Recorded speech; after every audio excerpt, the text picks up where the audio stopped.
everyone, and welcome back. You know we love to deep dive, and today we're taking a look at 15 tips to help you on your self-improvement journey. Self-improvement is such a fascinating topic. It really is, and honestly, I think we can all use a little boost in that department sometimes, right? Absolutely. So we're ready to unpack these tips with a fresh perspective. Yeah. You know, even if you're already familiar with some of them, like maybe the power of a growth mindset, stick with us because I think you'll find some real aha moments today. Yeah, and what I find so interesting about this approach is that it's not just about adding new things to your to-do list, you know? What do you mean? It's more about understanding the why behind these tips and how they can really rewire your thinking for lasting change. Exactly. It's about getting to the root of those habits and behaviors and figuring out how to make them work for you. So let's jump right in with something I'm sure you've all heard before, setting clear goals. But here's the twist. Our source really emphasizes how the way we phrase our goals can impact our chances of success. That's right. Because our brains need a clear roadmap. Instead of a vague goal like get healthier, our source suggests something more like, I want to lose 10 pounds in 3 months by doing cardio 3 times a week and eating healthier meals. That's so specific. Right. Okay, I can see how a specific goal like that would be way more motivating than just a general idea. But even with a killer goal, we all know motivation can fade. So where does discipline come in?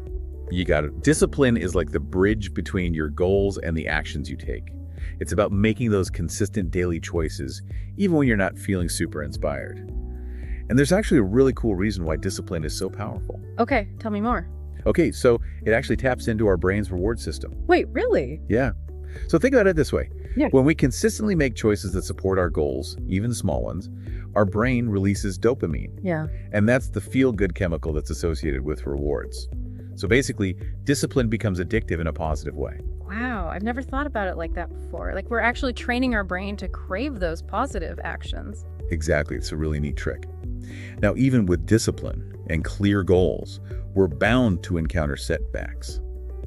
And that's where embracing a growth mindset becomes crucial. Okay, I've heard that term before, but honestly, I'm not sure I totally get it. Can you break it down for me? Sure. So a growth mindset is basically the belief that your abilities aren't fixed.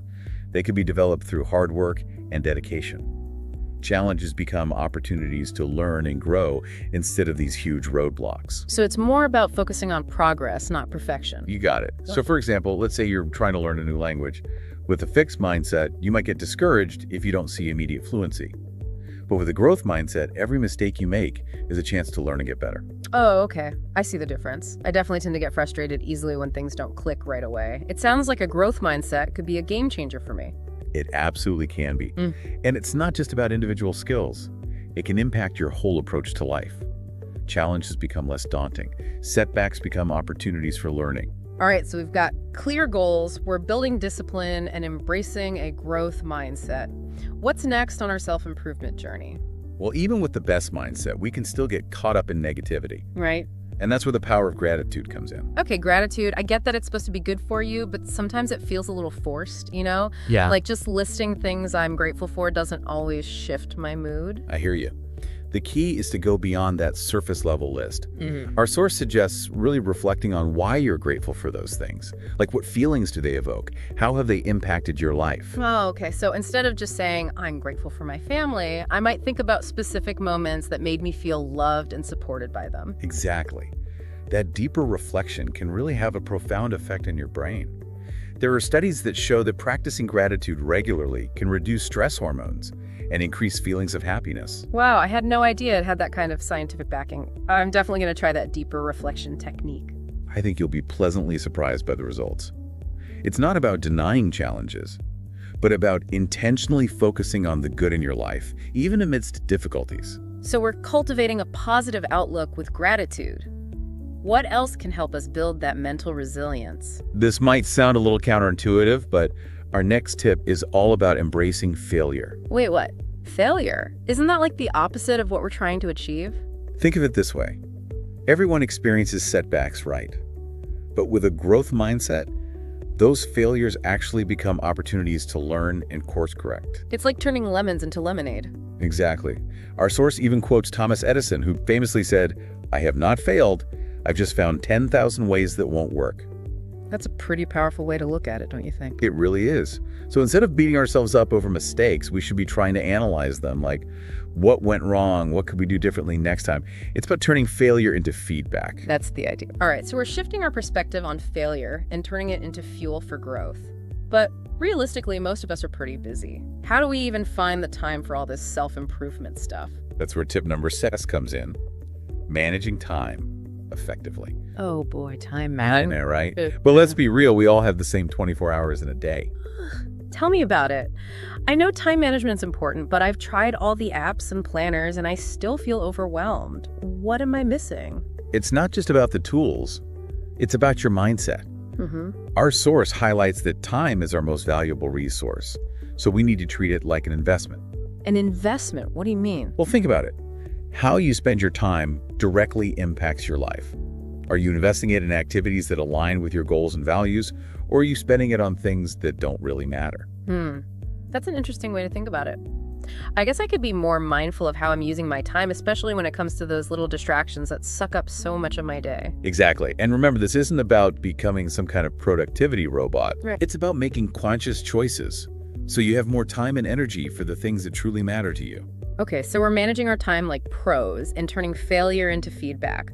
What's the next game-changing tip? It's one that's so simple, yet so often overlooked. Learning something new every day. Okay, but isn't that kind of a given? I mean, I learn new things at work all the time. This is about going beyond the practical or work-related stuff. It's about nurturing your curiosity and expanding your horizons. So like reading a book on a topic I know nothing about. Exactly. Or listening to a different genre of music. Maybe take an online course on a random subject that interests you. Our source even mentions using apps like Duolingo for language learning. It's really all about keeping your mind engaged and stimulated. You know what? I actually started learning Spanish on Duolingo a while back, but got sidetracked. Maybe I'll pick that back up again. I love that. And you might be surprised by how much those little bursts of learning add up over time. It keeps your mind sharp and opens up new possibilities you might not have even considered before. All right, so we're learning new things, managing our time like bosses, and even embracing failure. What other tips can help us become the best versions of ourselves? Sometimes the biggest obstacles to our growth come from within, right? That's why this next tip is all about practicing self-reflection. Self-reflection. You know, I tried journaling once and it just felt kind of awkward. Like, what am I even supposed to write about? It doesn't have to be a novel. Our source suggests just taking a few minutes each evening to reflect on your day. What went well? Yeah. What could have gone better? What did you learn about yourself? Okay, that feels a lot less daunting than writing pages and pages. But what's the point of doing that? Like, what's the benefit? Well, it helps you become more aware of your patterns, your strengths, your weaknesses. You start to identify areas where you might be self-sabotaging or holding yourself back. So it's like getting to know yourself better. Exactly. And that self-awareness is crucial for making conscious choices that align with your values and your goals. I can see how that would be helpful, especially when it comes to those moments where I react emotionally instead of thoughtfully. Maybe journaling could help me gain a little more control in those situations. It's definitely worth a try. And remember, self-reflection isn't about judgment. It's about understanding. It's about treating yourself with the same kindness and curiosity you'd offer to a friend. This is really resonating with me. We're getting deep here. That's what we're all about. And speaking of getting deep, the next tip might be the most challenging one, yet stepping out of your comfort zone. Okay, I have to admit that one makes me a little nervous. I'm such a creature of habit.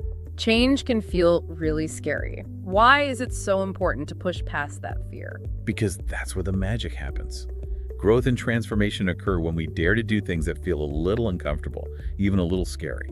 I guess it's about facing those fears head on. Our source acknowledges that feeling fear is totally natural. It's a human instinct. But it's about recognizing that fear doesn't have to control us. Okay, that makes sense. Think back to a time when you pushed past your comfort zone. Maybe it was giving a presentation, traveling solo, trying a new activity. How did it feel afterward? Oh gosh, so many examples come to mind. Yeah. How about you? Have you had any experiences like that? You know what? I took a pottery class a while back, even though I was convinced I'd be terrible at it.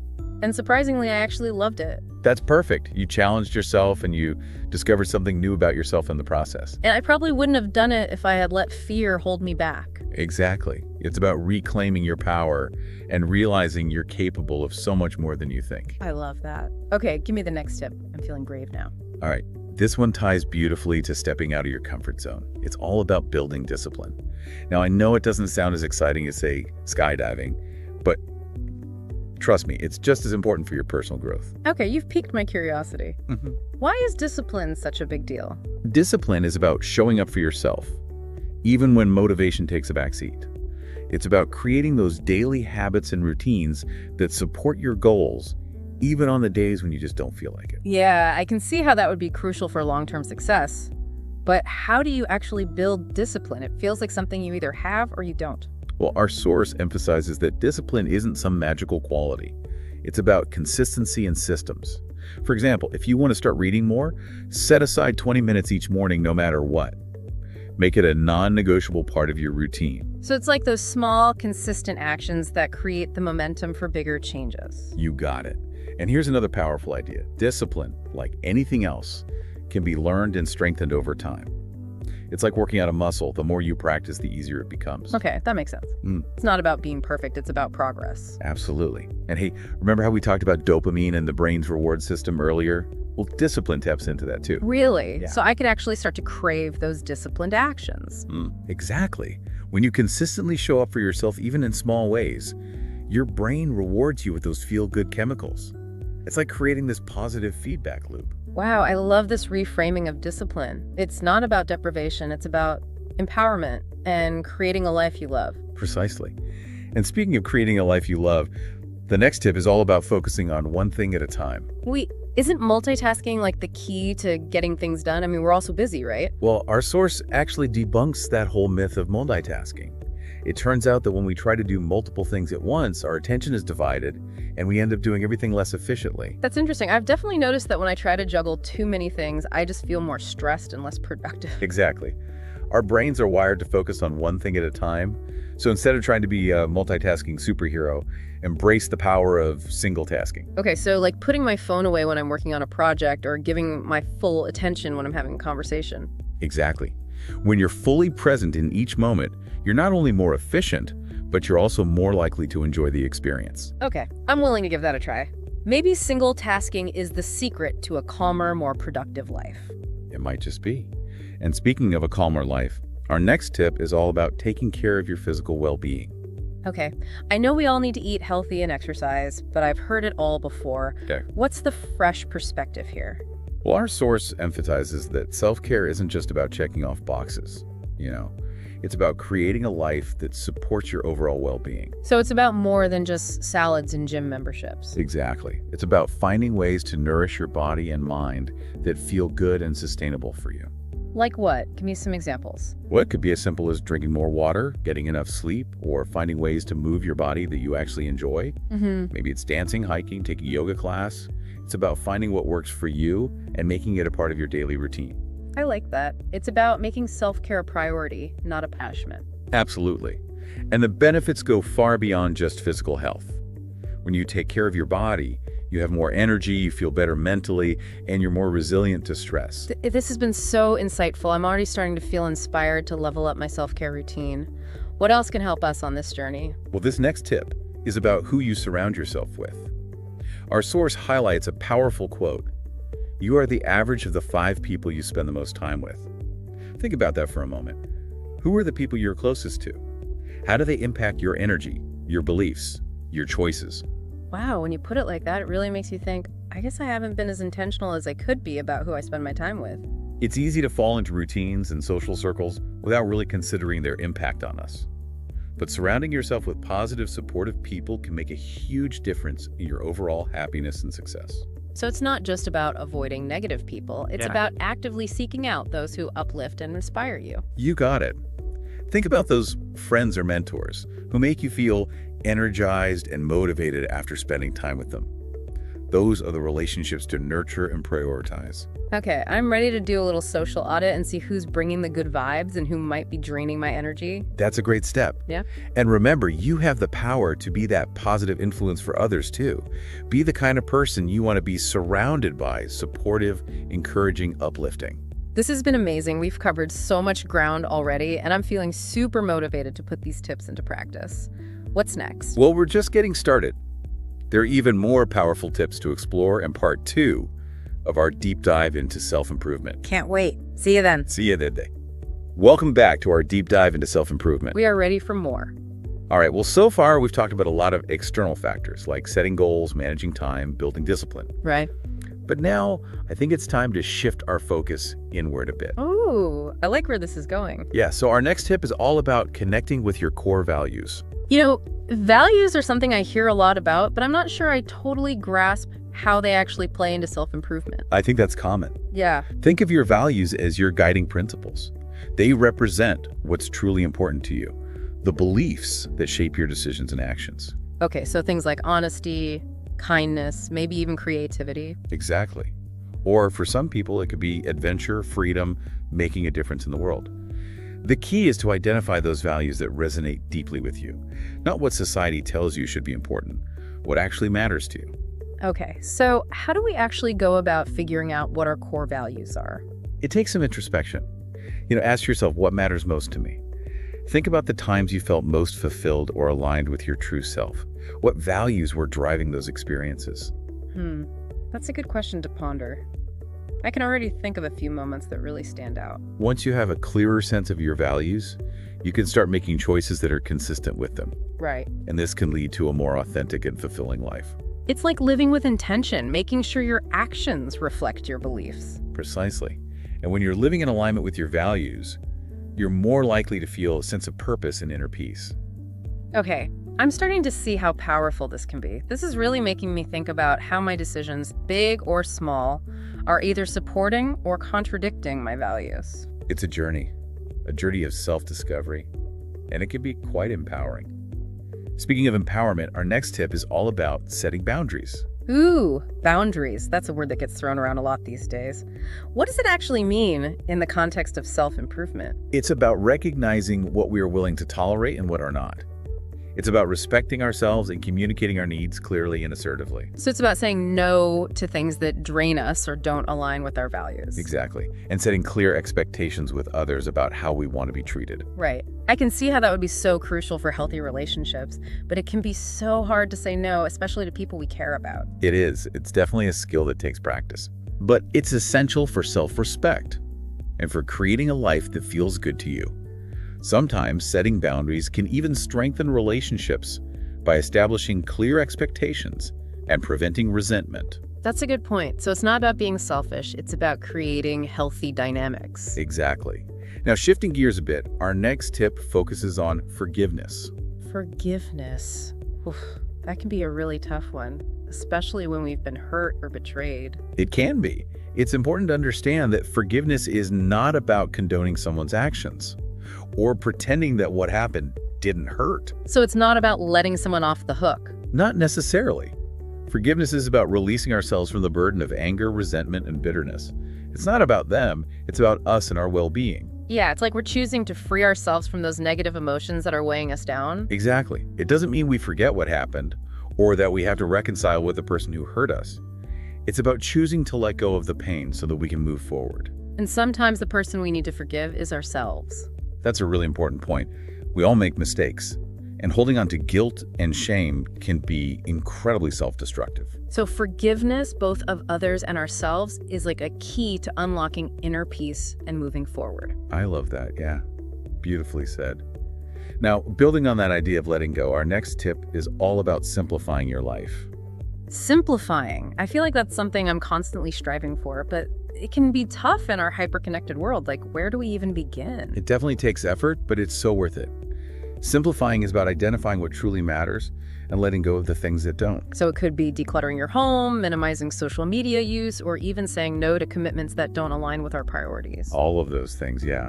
It's about creating space in your life for the things that bring you joy, fulfillment, and a sense of peace. You know, it's funny. Whenever I travel, I always feel lighter and less stressed. Maybe that's because I have temporarily simplified my life. Yeah, that's a great observation. Travel can definitely provide a fresh perspective and a chance to step away from our routines. And maybe all that accumulated stuff. And I think it kind of highlights what we truly need versus what we simply accumulate. Interesting. I'm starting to see how simplifying is more than just like organizing your closet. It's about prioritizing what truly matters. Now, speaking of what truly matters, our next tip is all about finding your purpose. Purpose. Now that's a big one. It can feel like this elusive thing that we're all supposed to be searching for. It can definitely feel overwhelming, but it doesn't have to be. Finding your purpose is not about having all the answers or discovering some grand, predetermined plan for your life. It's not like there's this giant purpose signpost out there just waiting to be found. Nope. It's more about connecting with your passions, your values, your unique gifts and talents. It's about asking yourself, what makes me feel alive? What do I care deeply about? It's like finding that sweet spot where your passions and skills intersect. Exactly. And it's important to remember that your purpose might evolve over time. Okay, that makes me feel better because I Not feel so. like I'm constantly changing and evolving. That's a good thing. Yeah, it's a journey of exploration and self-discovery. So it's not about finding the one right answer. It's about being open to possibilities and following your heart. Beautifully said. And sometimes your purpose might not be something grand or world-changing, Yeah. It might be about being a loving parent, a supportive friend, or a kind neighbor. It's about finding meaning and fulfillment in the everyday moments. Exactly. And speaking of everyday moments, our next tip is all about self-care. Self-care, yes. That's something I'm really trying to prioritize more.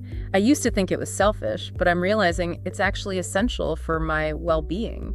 You're so right. Yeah. Self-care is not selfish. It's about taking care of our physical, emotional, and mental health so we can show up as our best selves. Right. For ourselves and for others. Exactly. Yeah. In all areas of life. So it's not just about bubble baths and face masks, although those can be nice. Those are good too. Yeah. But it's really about creating a life that supports your overall well-being. It could be getting enough sleep, eating nutritious foods, moving your body, or spending time doing things that bring you joy. Yeah. I think it's easy to let self-care slide when we get busy or stressed, but honestly, that's when we need it most. So true. It's about making self-care a non-negotiable part of your routine. Right. Not something you squeeze in if there's time left over. Okay, so we're simplifying our lives, connecting with our values, practicing forgiveness, and prioritizing self-care. What other nuggets of wisdom await us in this self-improvement deep dive? Well, in a world that often celebrates perfectionism, our next tip might feel a bit rebellious. It's about embracing your imperfections. Oh, I love that. I think we could all use a little less pressure to be perfect, don't you think? Absolutely. We're constantly bombarded with images of flawless bodies, perfect lives, idyllic relationships. It's so easy to get caught up in the comparison trap and feel like we're just not good enough. But the truth is, nobody is perfect. We all have flaws, quirks, those little imperfections that make us unique. It's about accepting ourselves, warts and all. Exactly. Embracing our imperfections is about letting go of the need to be perfect and embracing our authentic selves. It's about recognizing that our flaws are part of what makes us interesting and human. And when we can accept ourselves, flaws and all, we free ourselves from the pressure to be someone we're not. That's so liberating. It's like giving ourselves permission to be perfectly imperfect. Now, building on that idea of self-acceptance, our next tip focuses on cultivating resilience. Resilience. That sounds like a superpower I could definitely use more of. It is a superpower, Yeah. and it's one that we can all develop. Resilience is our ability to bounce back from challenges and setbacks.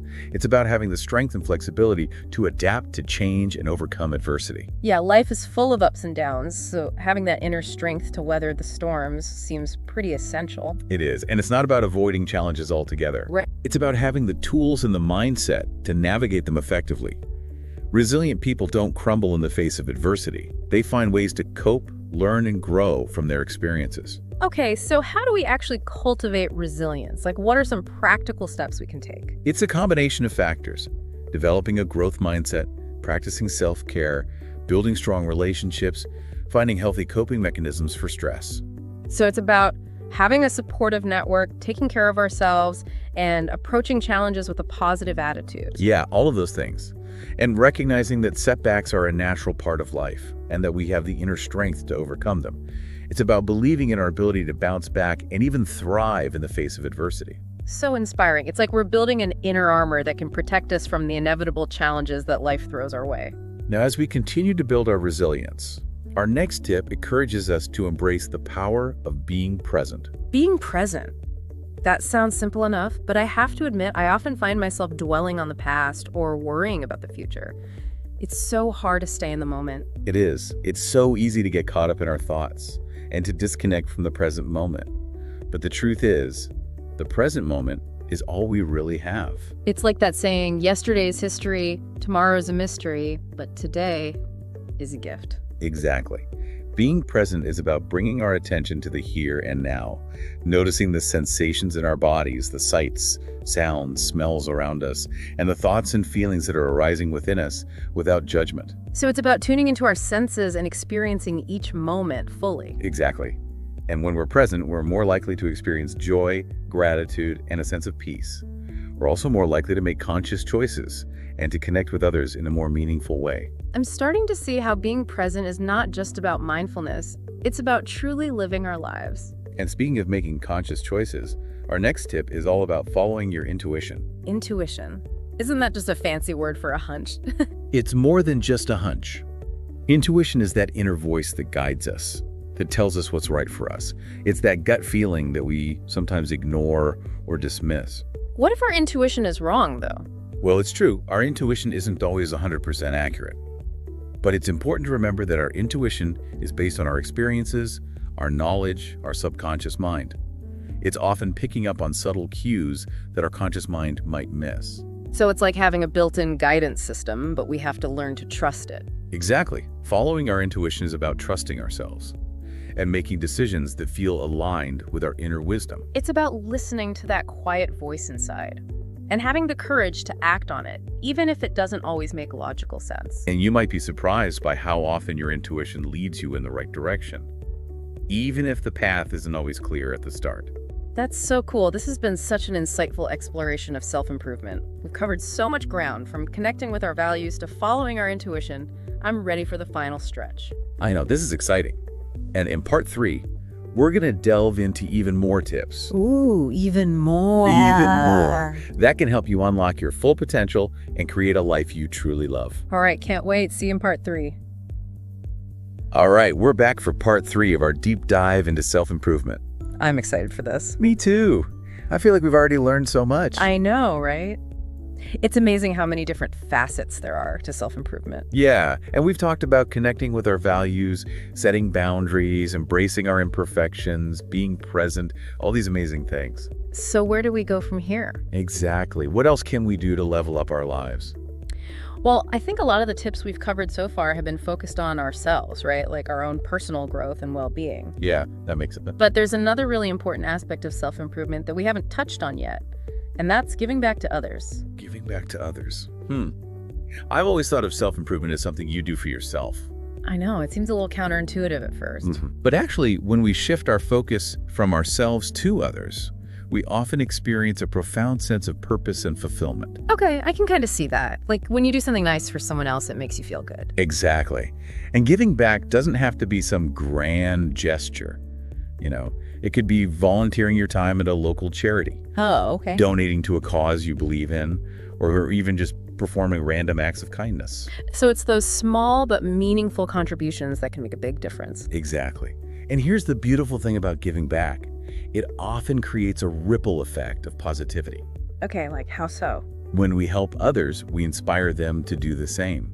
And that kindness can spread far and wide. Wow, I love that. So it's not just about making a difference in someone else's life. It's about contributing to a more positive world overall. Absolutely. And who wouldn't want that, right? All right, I'm sold. Giving back is officially on my self-improvement to-do list. Awesome. I'm glad to hear that. So what's next on our list of game-changing tips? Well, for our final tip, we're going to come full circle back to the core of self-improvement. Continuous learning. Continuous learning. Okay, but how is that different from just learning something new every day, which we talked about earlier? You're right, they are connected. Yeah. But with continuous learning, we're talking about a deeper commitment to expanding our knowledge and skills throughout our lives. So it's not just about acquiring random bits of information. It's about actively seeking out opportunities to grow and evolve. Exactly. It's about having a growth mindset, as we discussed earlier. Right. And being open to new experiences and challenges that can push us outside of our comfort zones.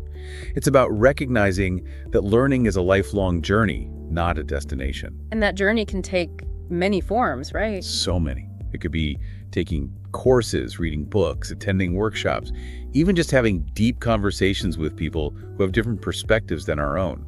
I love that. It's about being curious and engaged with the world around us and always striving to learn and grow. Exactly.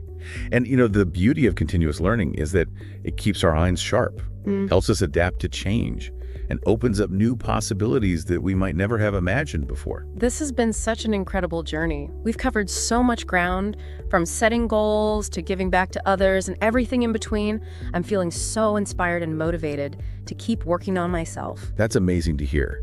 And you know what? That's the whole point of self-improvement. Yeah. It's about recognizing that we all have the power to become the best versions of ourselves. Yeah. And it's a journey that we get to choose to take every single day. That's such a powerful reminder. Thanks for taking this deep dive with me. It's been an incredible experience. It's been my pleasure. Self-improvement is a topic I'm so passionate about, so thank you for having me. And to all of our listeners out there, thank you for joining us on the deep dive. We hope you've gained some valuable insights and are feeling as inspired as we are to keep learning, growing, and embracing the amazing adventure of becoming the best versions of yourselves. Until next time, happy self-improving.